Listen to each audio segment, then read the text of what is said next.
Miren esto. Llamas color rojo salmón de 750 a 800 grados. ¿Se utilizó algo para activar el incendio? Sí, así es. El cuerpo de la víctima. ¿Combustión espontánea? Fue asesinado, pero no hallamos ninguna prueba de cómo pudo comenzar el fuego. Es muy raro.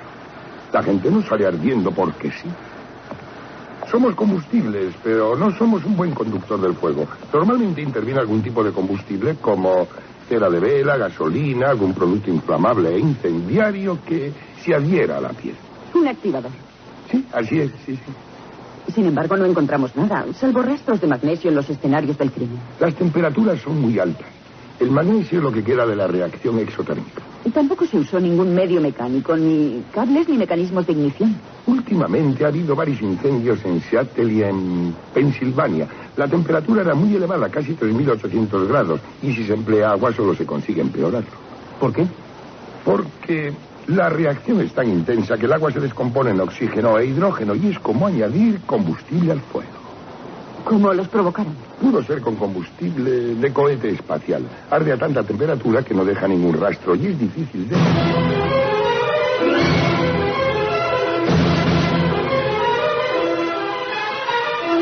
Suele ocurrir en silencio, sin avisar, en mitad de la noche.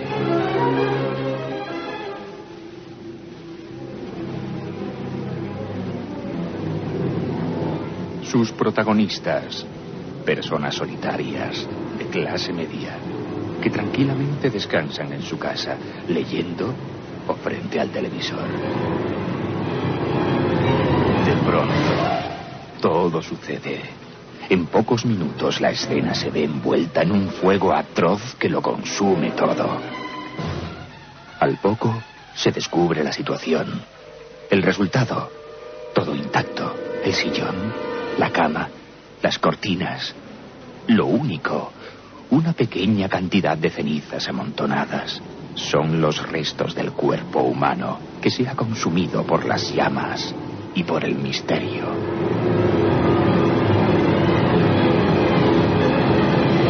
Así sucede más o menos. Son las combustiones espontáneas. Veamos qué opina nuestro invitado sobre este inquietante misterio de nuestro mundo.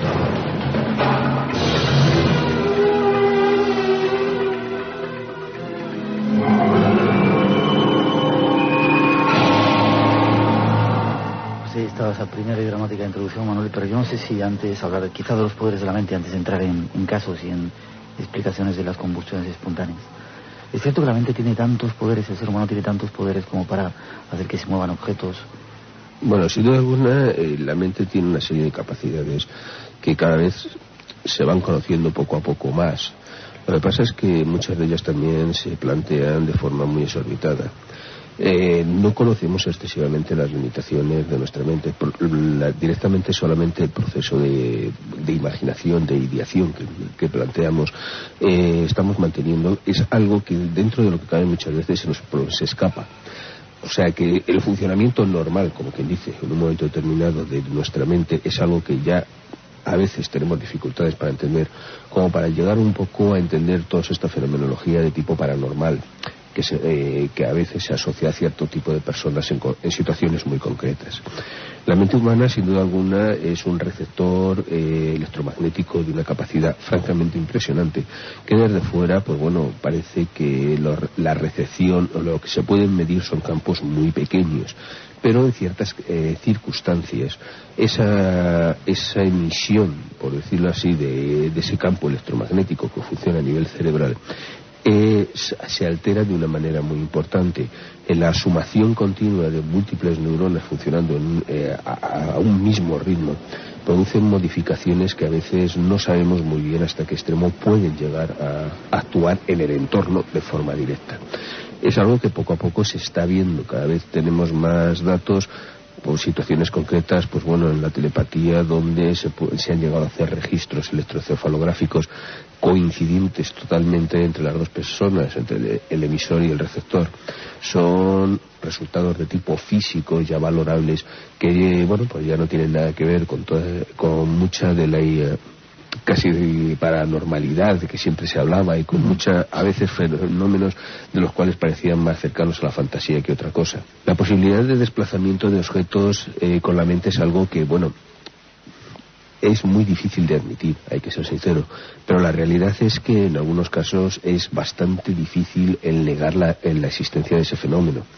Hay una cosa que, sobre todo en el caso del poltergeist, que es una situación extrema de una persona, sin duda alguna se producen movimientos y se produce una serie de fenómenos muy concretos que son directamente producidos por una persona, por un emisor. Esta persona cada vez se está viendo más los pocos casos que se pueden analizar y que hay, y que evidentemente el fraude no se descubre, que suele ser en la mayoría de ellos, hay que ser sinceros. En estos casos lo que sí se encuentran son unas características psicológicas muy determinadas de esa persona. Son personas que están en un estado de ansiedad muy alto por alguna razón del entorno en el que se mueven.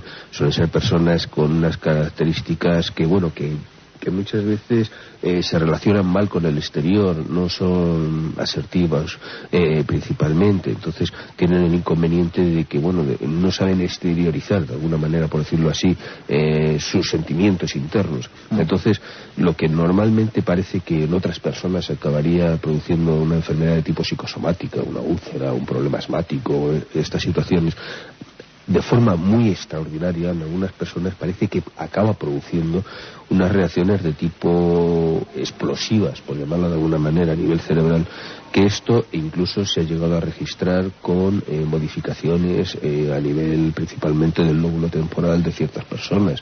O sea que estamos hablando de cosas muy muy concretas en las cuales se ha podido llegar a registrar un ritmo determinado de tipo epileptoide en esta zona en el momento en que se producía el desplazamiento del objeto. O sea que estamos hablando de cosas físicas ya dentro de lo que cabe que se están empezando a recoger.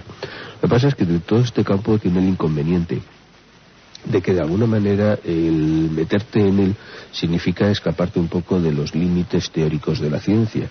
Entonces no siempre se encuentra ni los medios ni la respuesta general a nivel de los resultados que se van obteniendo, porque cuando más vas demostrando que la capacidad, o sea, que la función física o la causa física de todos estos fenómenos es más directamente con las personas, te enfrentas directamente con todos aquellos que asocian estos fenómenos con elementos de tipo religioso.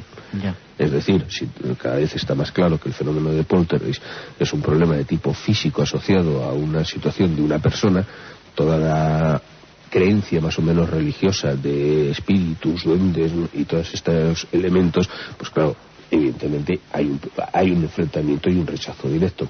Y por otro lado, pues sin duda alguna la ciencia oficial, pues bueno, como estamos hablando de un campo tan límite de las circunstancias y muy difíciles de demostrar, porque hay que ser sincero, el fenómeno paranormal, el inconveniente que tiene es que por encima de todo se te escapa siempre, o sea, en cuanto lo intentas meter en el laboratorio siempre hay algo que te falla y hay algo que no consigues controlar.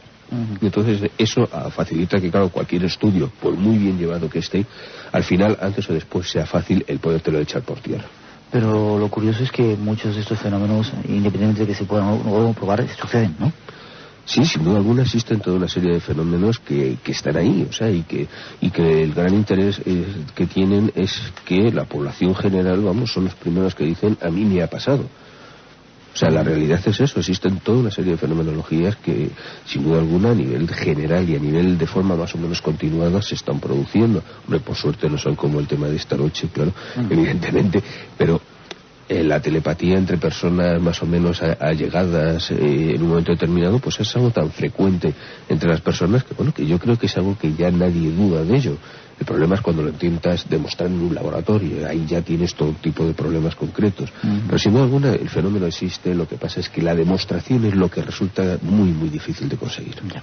Por entrar un poquito ya en el tema del fuego esta noche, hay personas que tienen la posibilidad de crear o de hacer fuego de alguna manera. Hay una película, Carrie, Ojos de Fuego, me parece, hablamos ahora de películas, sí, al micrófono cerrado. ¿Eso es un fenómeno estudiado por la parapsicología?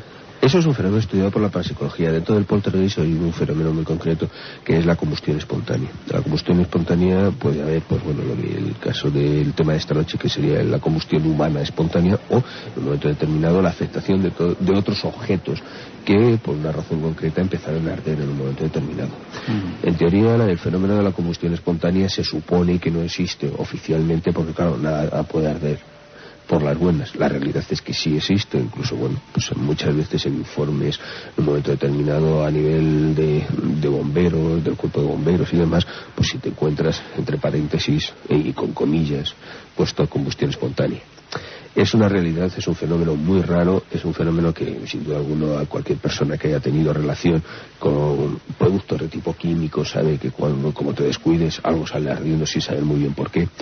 Pero la realidad es que cuando ya entramos dentro del fenómeno paranormal es más difícil de delimitar. En el poltergeist a veces ocurre el fenómeno y hay objetos que arden. Y curiosamente estos objetos que arden tienen unas características muy concretas. Afectan por ejemplo, a un mueble, arde la puerta y sin embargo no afecta casi lo que es la chapa de contrachapa, o sea, la cobertura plástica de esa puerta. Es como si de alguna manera ardiera o explotara, hubiera algo dentro de esa estructura que fuera la causa de ese inicio de ese fuego, que suelen ser fuegos de muy alta temperatura, muy rápidos, y sin embargo que afectan zonas muy pequeñas y muy concretas. No se extienden con una gran llamarada en un momento determinado, sobre todo en lo que es el objeto en sí. Qué extraño que solamente eso se prenda un determinado objeto en medio de una habitación y las ropas, como vamos a ver ahora con casos de personas, o el resto de las cosas que están alrededor, no se incendian, ¿no? Cuando sí. El tema está en eso, es sin duda alguna un fenómeno muy puntual. Sin duda alguna, si lo asociamos al resto de, por ejemplo, de los fenómenos paranormales, fenómenos que suelen aparecer en el poltergeist, suelen ser igualmente fenómenos muy puntuales. O sea, el poltergeist, cuando tal vez por experiencia ya llevo bastante, el poltergeist tal vez sea uno de los casos que más estudiamos por, sin duda alguna, la respuesta de tipo social y la respuesta de tipo psicológico que tienen las personas. Entonces hay una cosa que existen toda una serie de fenómenos, pero suelen ser muy concretos, muy puntuales y en un periodo de tiempo muy pequeño. Cuando un fenómeno de tipo poltergeist se extiende mucho en el tiempo, ya hay algo que parece raro, porque directamente al estar en relación con una persona, la capacidad psíquica o como queramos llamarla de esta persona tiene una limitación. Y entonces si eso se extiende mucho tiempo, esa persona acabaría agotada directamente. Entonces no es posible en el tiempo que esa fenomenología se mantenga mucho tiempo. Lo que sí ocurre es que sea de forma muy puntual. O sea, existen golpes, existen desplazamientos de pequeños objetos, existen, y siempre son circunstancias muy concretas en relación a elementos más o menos con una estructura de tipo metálica, por decirlo de alguna forma, lo cual poco a poco se está viendo más. Curioso que, por ejemplo, en un poltergeist los vasos o platos de tipo de Duralés y estas estructuras más o menos medio plásticas, medio cristalinas, no suelen tener relación. Sin embargo, la loza sí suele ser uno de los elementos que más se afectan en estos casos, porque la cobertura que tiene la loza tiene muchos elementos metálicos. Existe una relación directa de tipo metal-magnetismo, de alguna manera. Entonces la afectación es directa por decirlo de alguna forma, desde la estructura cerebral de la persona por una actuación de tipo más o menos magnético sobre estructuras de tipo metálico, y que se afecta por la distancia, que eso es otro de los mitos también que se crean en el poltergeist, que siempre te hablan de que no, de que es independiente de la distancia. No, o sea, cuanto más lejos está el objeto, la afectación sobre él es mucho menor. O sea, hay una distancia física y una relación de espacio.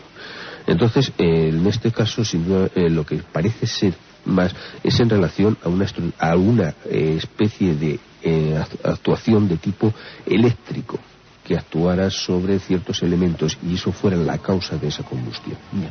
Vamos a entrar enseguida en combustiones espontáneas. Hay un caso aquí en un informe que tenemos de poltergeist en los años 70. Varios investigadores británicos investigaron casos espectaculares de poltergeist en Brasil, en el que había las típicas lluvias de piedras contra los tejados de los inmuebles, ruidos que atemorizaban a los inquilinos cuando caía el sol, y casos de incendios espontáneos con un montón de fotografías. Y hay otro caso también que cuentan que durante varios años, siempre en una fecha determinada, alguna parte relacionada con un niño se incendiaba, juguetes suyos, ropa suya. Esos son casos que se dan, ¿verdad? Son casos que se dan, sin duda alguna. ¿Alguna explicación? No, sin duda, no, sí, es más que nada, o sea, son fenómenos que aparecen, o sea, son fenómenos que son continuos y que, bueno, cuando en un caso de poltergeist tú consigues acceder a él y todavía no ha habido la suerte de que no se han metido muchas explicaciones de tipo esoteristas por medio y demás, que suele ser el principal problema que tiene esta fenomenología, porque claro, el problema que existe es que cualquier persona que llega allí, más que dar una explicación, da sus creencias sobre ese fenómeno. Entonces, cuando tú tienes posibilidades de acceder a él, pues resulta muchas veces difícil quitar, como se dice, el grano de la paja, o sea, quitar toda la parafernalia para esotérica que se le han ido añadiendo, ¿entiendes?, de realmente los fenómenos existentes. Y en estos casos sí, la combustión es algo muy raro, hay que ser sincero, eso hay que decirlo por encima de todo, pero vamos, en algunos casos se produce, incluso puede llegar a ser repetitiva, pero en periodos de tiempo pequeños. O sea, se produce, por ejemplo, en un periodo de unos 10-15 días y luego el fenómeno desaparece y no vuelve a lo mejor al año, hasta el año o a los varios meses.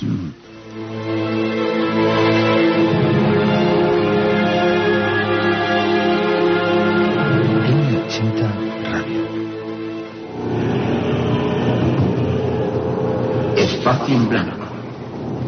Mucho más de lo que puedas imaginar. ¿Recuerdas que te hablé de los expedientes sobre personas que pueden provocar y controlar incendios piroquináticos? Pues sí. Este tipo nos está dando a entender que sus poderes son más exóticos todavía. Desde luego es capaz de prenderse fuego a sí mismo.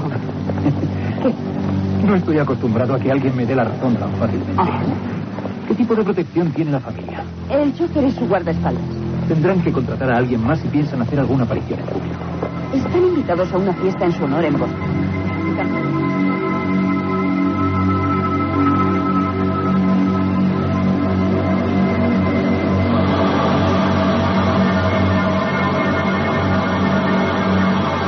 Son muchos los testimonios, los casos recogidos a lo largo de la historia. Han ocurrido en todo tiempo, en todo lugar, sin que existan características que identifiquen el fenómeno. Hombres, mujeres, todos pueden llegar a ser víctimas de ese extraño fenómeno que consume el cuerpo humano desde dentro.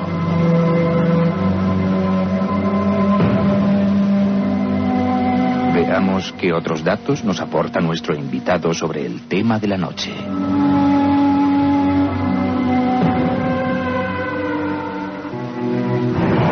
Entramos de lleno en el tema.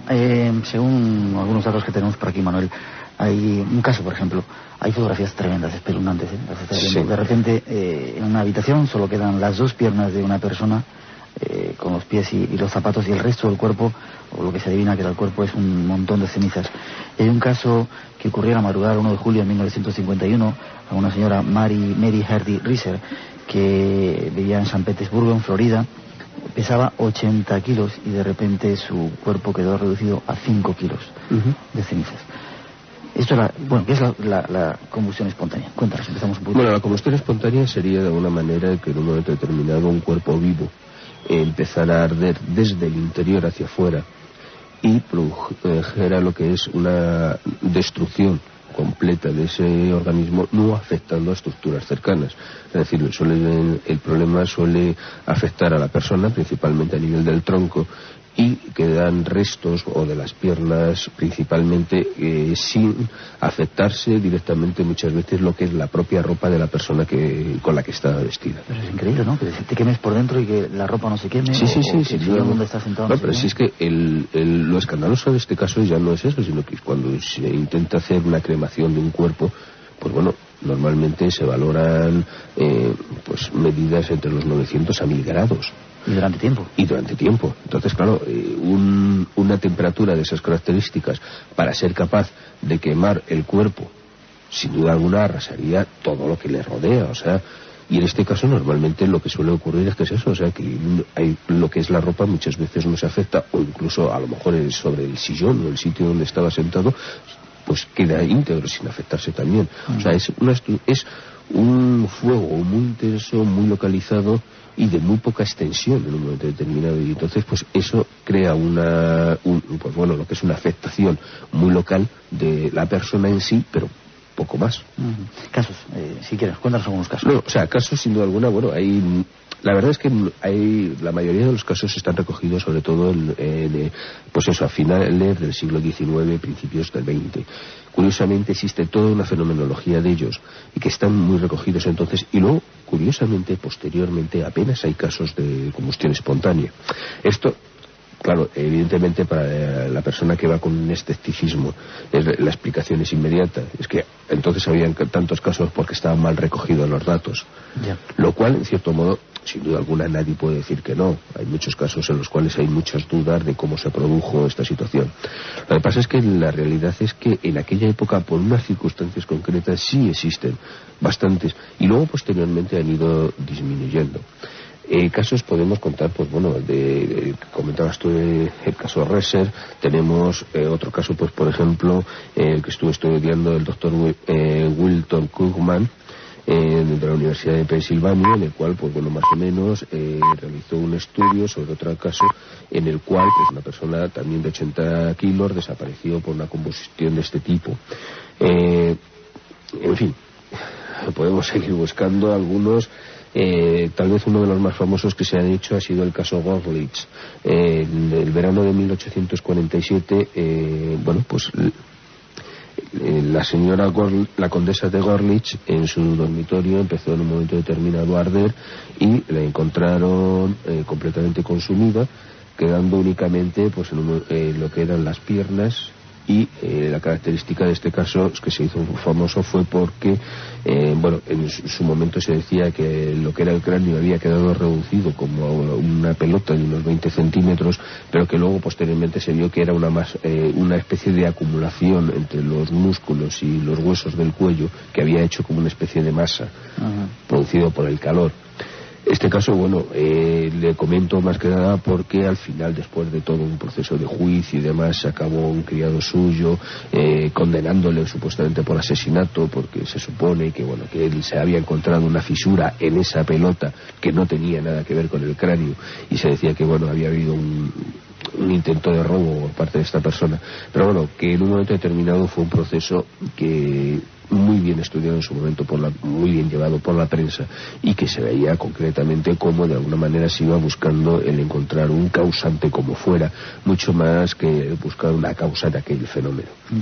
Entonces, este fenómeno, sin duda alguna, pues bueno, se ha ido repitiendo de forma continuada. Luego, de forma más actual, pues bueno, hacia mediados de los años 30, 40, hay 2 o 3 casos en los cuales en un momento determinado las personas han tenido un accidente dentro del coche, de tal manera que, bueno, han empezado a acumularse CO2 dentro del coche por un problema de salida del escape, y la persona ha acabado ardiendo dentro. Pero claro, con la característica de que no va a afectar en absoluto, pues por ejemplo, la tapicería del coche, lo cual es un poco escandaloso si consideramos, bueno, en un momento determinado la mayoría de las tapicerías son plásticos, en cuanto hay el más mínimo calor, eso es afectado inmediatamente. Hay un caso en particular, pues bueno, hacia 1950, hacia el 53 en particular, que se produjo en Carolina del Sur, y que fue exactamente este el caso. La persona acabó ardiendo, y sin embargo tenía delante, que estaba en el asiento de delante, y no afectó en absoluto lo que era ni el tablero de mando ni nada por el estilo. O sea, son casos en los cuales se ve muy directamente una afectación muy concreta de una zona, y que eso no se extiende a lo que son las superficies cercanas.